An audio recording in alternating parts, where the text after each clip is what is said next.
Write the following in slope-intercept form. What is slope-intercept form? Isabel? Good. So slope-intercept is y equals mx plus b. This form is standard form, okay? So what would it be in slope-intercept? Take us no time. Yeah, Michael.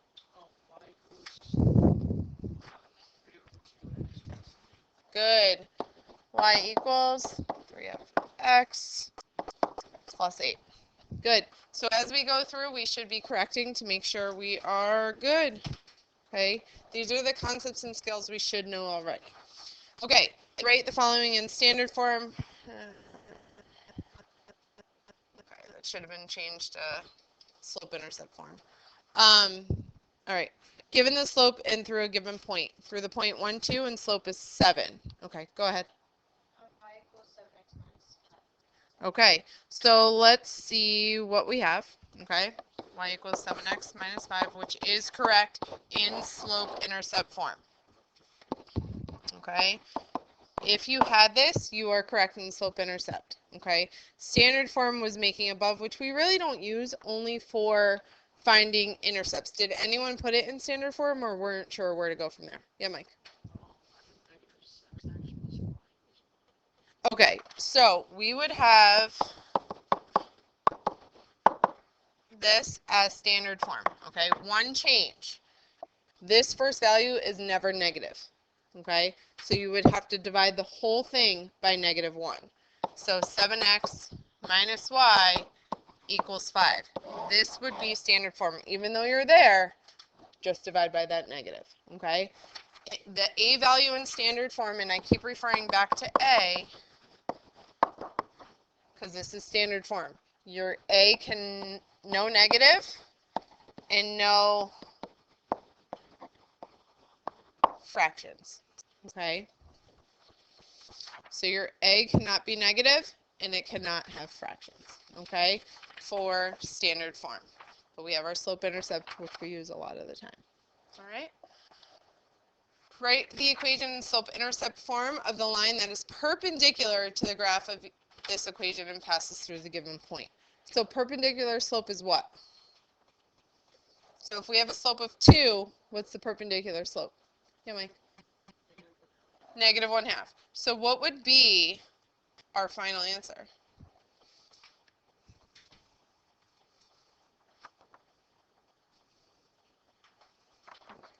So we know our slope, perpendicular slope, would look like this, okay? We're going to use this point to help.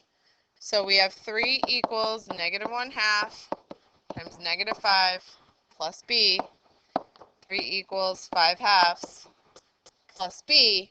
But now when we subtract, we have 3 minus 5/2 is equal to b. But in order to subtract fractions, what do we need? Common denominator. So how would I rewrite 3? Yeah, Jonah. 6/2 minus 5/2 equals 1/2, which is your b value. So you have -1/2 x plus 1/2.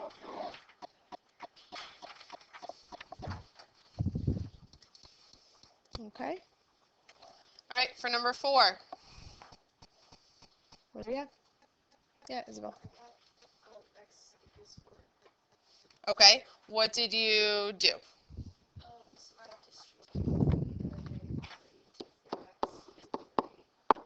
Okay. Good.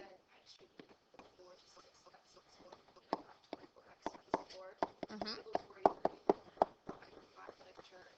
Okay. Excellent. Perfect. 48, and then x equals 4. Perfect. Nice job. Okay, multi-step equations as well. All right. Any questions on number 4? Okay. All right. Now we are in standard form, but we want to find the x and y intercepts, which are very simple to find. What do we have to do to find the x-intercepts? Julia? We don't need to do that. Okay, we don't need to do that. Jake? For which one?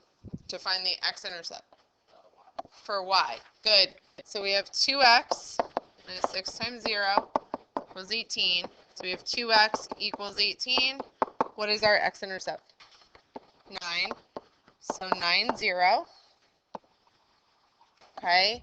And then for our y-intercept, we're substituting 0 in for x.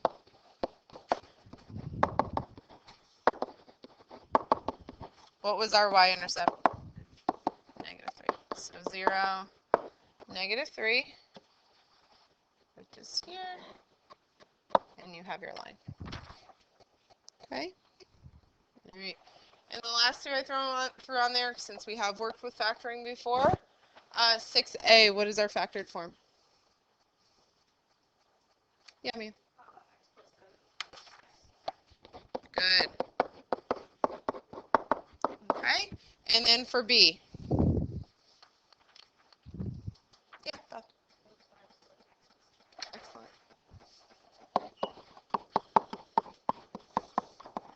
Okay, good. How'd you guys do overall? Good? All right.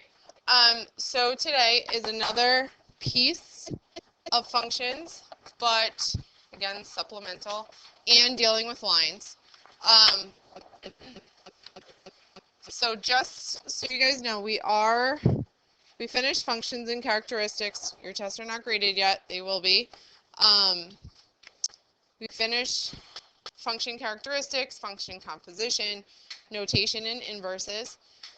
Piecewise is dealing with linear functions and evaluating, which we have been doing all along. But now we will be graphing lines depending on the constraints, domain constraints, okay? So we're kind of figuring that all out today. You know, you have all the knowledge. Now we're putting it together, okay? Then we will get into quadratics, which, if you guys think about it, if you were in Algebra 1, let's say 2 years ago, okay, that was the start of the pandemic, right? So some of you may have learned quadratics online, which can be a little shaky, okay? So we need to fill in those gaps there regarding all types of quadratics, meaning the 3 forms that we have, factoring included, but it's short and sweet, okay? It's a mini lesson. There will be another summative on piecewise and quadratics, okay? We should probably get another one in by the end of the term. The term ends November 4th, okay? So this is going to seem very quick. However, you got this. I know you will, okay? So that's what's to come before jumping into our biggest unit, which is polynomials, okay? So when you get this, okay, and these are the notes here, okay? Looks a little different because it's a supplemental. This is what a piecewise function is. Have we seen something like this? Yeah, where? Huh? Last unit, okay. Where else? Last unit, yes, but what types? Where do we see this? Kind of, yeah. Interval notation, okay. What else? Have you seen delta math like this? A little bit, okay. Piecewise functions are just 2 or more functions that create a function, okay. So looking at this, what is our domain? Go ahead, Jay. Okay, so our domain is negative infinity to infinity. What would be our interval of continuity? Julia? Good. Okay. What would be our range? Yeah, Jonah. Yep, excellent. Okay, so we use these types of functions for domain, okay? We will now get into it algebraically, okay? So let me pass this out first. And you guys could jot down the domain, range, and interval of continuity. Okay, and this is using your domain skills as well. 3.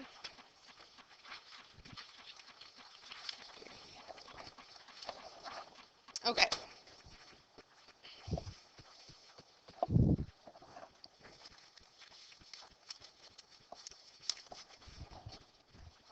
All right. Give you guys a minute to jot that down.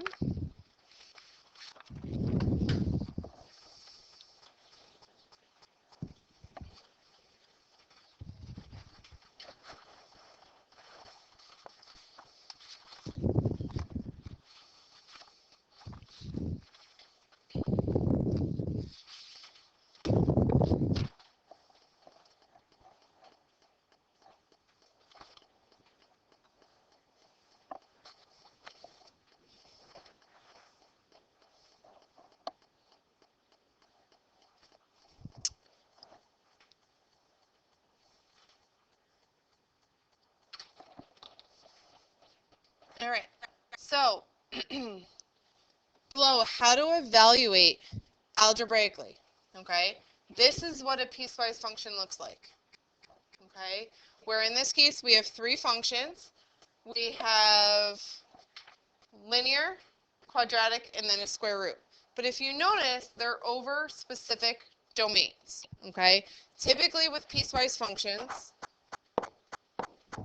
you are going to see a domain written in inequality notation. Okay. But what we added is our interval notation of what we are used to. Okay. So now you have to pick, knowing your knowledge of domain, where to evaluate. So for example, f of -4, which equation would you use based on the domain? First, second, or third? Because -4 means x equals -4. So where does that fit, Jonah? The first equation, because -4 falls in this bucket. Okay, so we are going to evaluate 2 times -4 plus 8.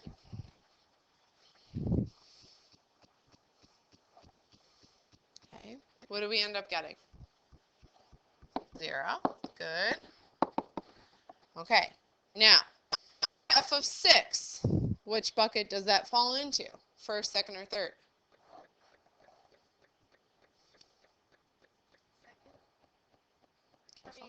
Third. Good. Because 6 is greater than 3, so it falls in this bucket.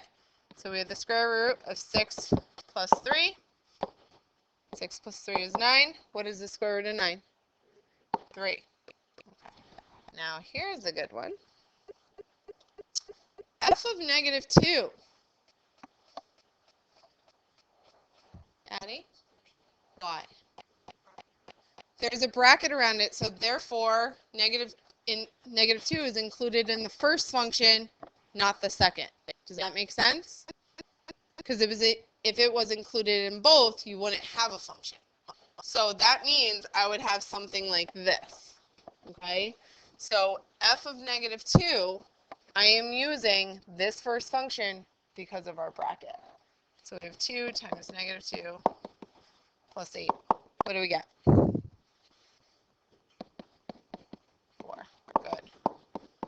Okay, good. F of 0. First, second, or third? Second. Good. What do we get? 3. Good. Awesome. All right. So now you guys are going to try the next function. Piecewise, we have 3. Okay. Cubic, horizontal line, and the absolute value. Go ahead. It just takes 10 minutes. All right. F of 8. Which one? First, second, third? Third. So we have the absolute value of 8 minus 2. 8 minus 2 is what? Absolute value of 6? Nope. Always positive. Always positive. Absolute value is always positive. Okay? If there's a negative in the absolute value bar, absolute value of -6 would just be 6. Absolute value of a positive number is always positive. Okay? F of 0, which one? First, second, third?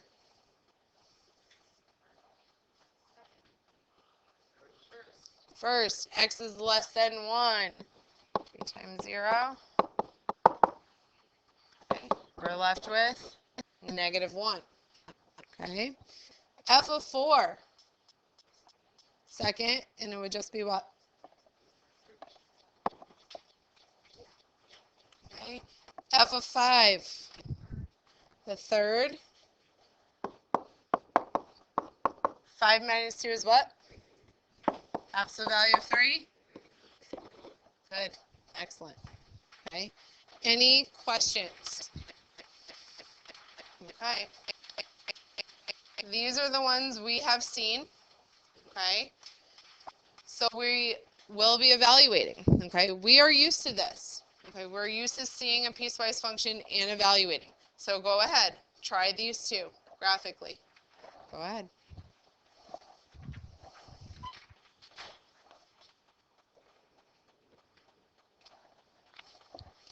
F of 2. F of negative 3. Good. F of negative 1. Good. F of negative 4. Excellent. Good. Okay. F of 0 for the next one. F of negative 4. F of negative 1. Good. F of 3. Good. Perfect. We've come a long way. Long way, kinda, sorta, maybe, hopefully. You guys, I'm very, very, very happy about these two. Okay? You killed it. Okay? In terms of, even though that seems so simple, we struggled with that a little bit. Okay? Now we're like moving forward, which is awesome. Okay? So again, with evaluating, the graphs are given. Now, there was one activity we did, one homework actually, where you had to create functions based on constraints. Okay? So now, you and your partner, we're only going to focus on one. Okay? You're given two functions, negative 2x plus 1 and 2/3 x minus 3. Given the specific constraints or domain, can you create a function? Go ahead. I'll give you about 3 minutes. This is the domain always here for each of those functions. So this function only has that domain. The next one only has this. We're supposed to graph both. Correct. Just like above where it's 1 or 2, 3. Okay, you'll have 2 lines here, 2 lines in the next one.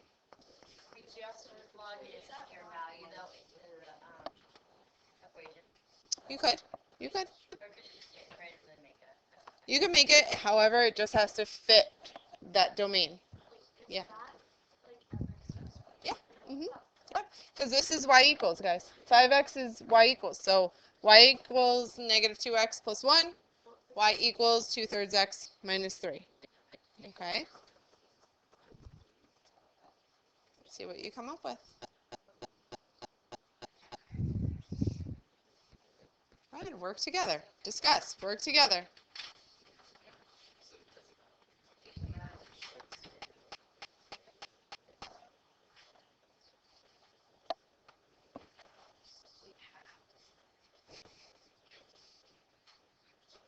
Think, think, think. Think, think, think. It's not as complicated as which some of you are making it. Yeah. You're gonna tell me I did it wrong, actually. If I did it like that. Is that okay? No. I have to graph it like this? No, you have to do those, like it has to fit that domain and match that equation.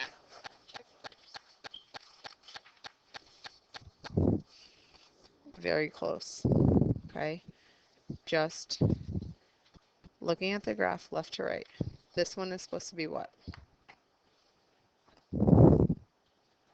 This one you're good. Okay. But what type of graph is this going to be? Positive or negative? And if you read it left to right, what's happening? But not crossing, keeping that domain in mind. Okay?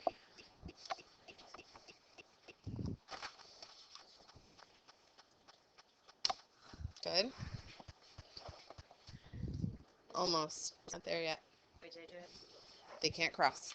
Can't cross because if they cross, this domain is not effective. But this, but they are here. Be careful. Be careful. Yes, it is. Good job. Double check.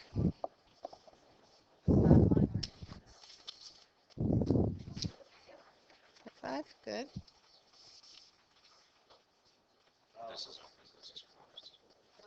Be careful. You're almost there.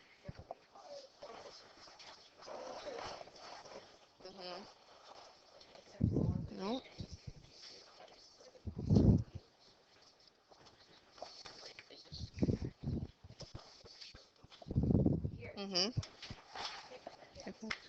Good job. All right. Okay. One thing about piecewise functions. In order to be a piecewise function, can they intersect like this? Or can they be a function if they intersect? No. So you have to have them going in opposite directions. So, using 0 as our domain, okay, how did we do this? A few of you got this, like, pretty quickly. How do we get this? What did you do? Yeah, Jason. Okay. So for this first one, at 1, 0, 1, right? Are we going to have an open or closed circle here? Open. The reason is because of the parenthesis. So another way you could do this is looking at the domain, substitute the 0 in for x. Okay? Now, some of you had your lines going in this direction. But what type of line is this? Positive or negative? Negative, so it has to be decreasing, right? So instead of doing down to the right, we have to go up to the left. Up to the left. Or you can, if you're not sure about the slope or how it works, because some don't, we could plug in x values that are less than 0. So if I plug in -1, -2 times -1 is what? 2 plus 1 is 3. I could go that way to create my line. Okay. Now the second function, okay, if we start at the y-intercept, which is 0, 3, open or closed circle? Closed. Now is this a positive or negative line? Positive. So from our y-intercept up to 1, 2, 3, we have our line. Okay. Some of you had 2 closed circles here. We have to pay attention to the domain. If they were 2 closed circles, will they be a function? No. Okay. So parentheses mean open circle. Bracket means closed. Now this was easy because it was on the y-axis, meaning we could use our y-intercept. But when that changes, it gets a little tricky. Okay. So now completing this first one, start the second one.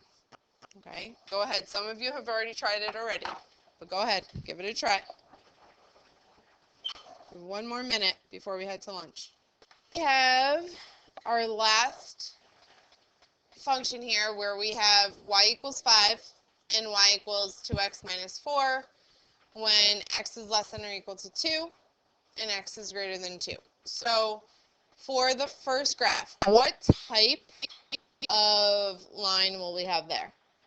Yeah, Luce. For the x plus 5, it's just a straight line. What direct? Okay. The y-axis. Good. Straight across. And it starts at 2, 0.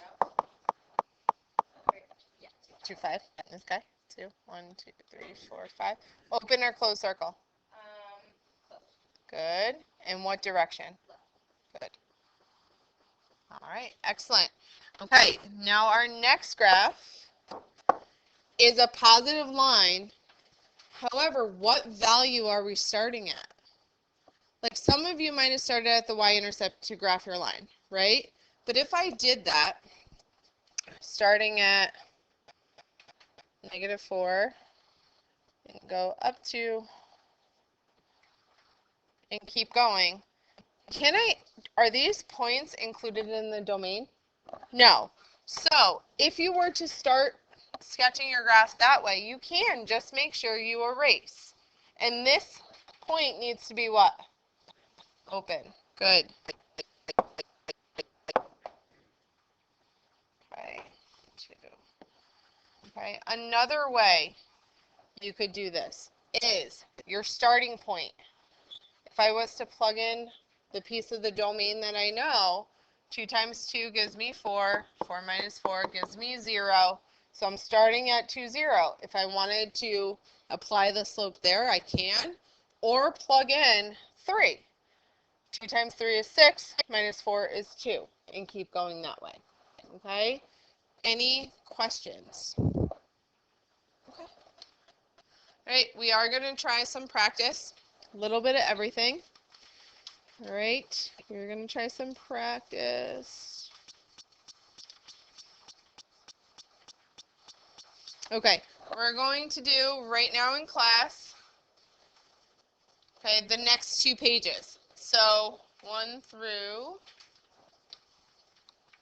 it's all labeled, 1 through 12 plus algebra skills, okay? 1 through 12, the next 2 pages. Go ahead. Okay, you could work together. Please do. 3 different functions, okay? What I want you to try with your partner right now is come up with this first equation, okay? So y equals whatever. So we'll call that y1, y2, come up with this equation, and then y3, come up with that equation, okay? So looking at 3 different lines, because they're all lines, that's what we're working with, I want you to come up with 3 different equations. 1 for 1, 1 for 2, 1 for 3. Go ahead. Yeah. Yeah, slope-intercept form. That's it. Slope-intercept form. Yeah. That's in this piece. Okay, you could, if you finish all those 3 equations, you can start the domain.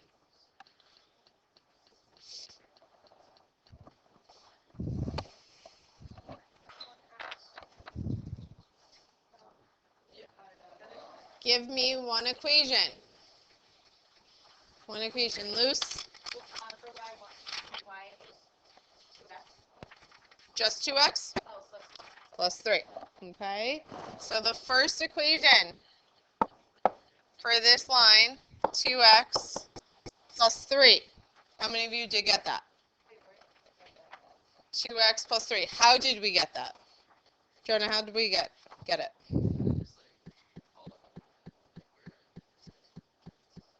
Okay, so knowing that, is this an increasing line as we look left to right? Yes, okay. So we could technically take 2 points to find the slope if we need to, right? We could choose this point and or this point. Or you could find the slope in reverse, okay? Or the opposite way, rise over run. So 2 is our slope. If we keep going 2, we end up as 3 with our y-intercept. How about y2? Jason? Equals 1. Good. Y3? Yeah. X. Okay. So are we all good there? Okay. So now the domain for the pieces. Okay. What would you say the domain would be for this one here?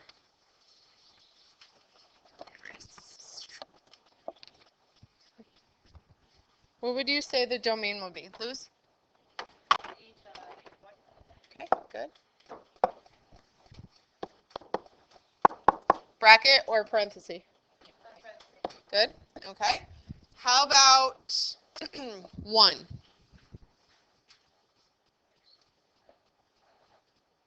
What would it be? Yeah, Jason. Okay. negative 1, 1. All right. Now, let's do the last one, and I'll discuss something in a second. How about y equals x? What would the domain be? Yeah, Bill. 1 to infinity. Now, here we have a solid circle, right? But can both of these have a bracket? No. So you get to choose which one would be included and which one would not. So since we did parentheses of these first two, this second one, I'm going to put a bracket here. However, someone else might have done negative 1 to 1 with a bracket. Just make sure your next one has a parenthesis. Does that make sense? Okay. So now if I was putting it all together as a piecewise function, it would be 2x plus 3 from negative infinity to negative 1. Then we have 1 from negative 1 to 1. Then x, 1 to infinity. That's what your whole function would be. Okay? That would be your piecewise function. So if you're given a graph, you can now figure out the different equations and the domain.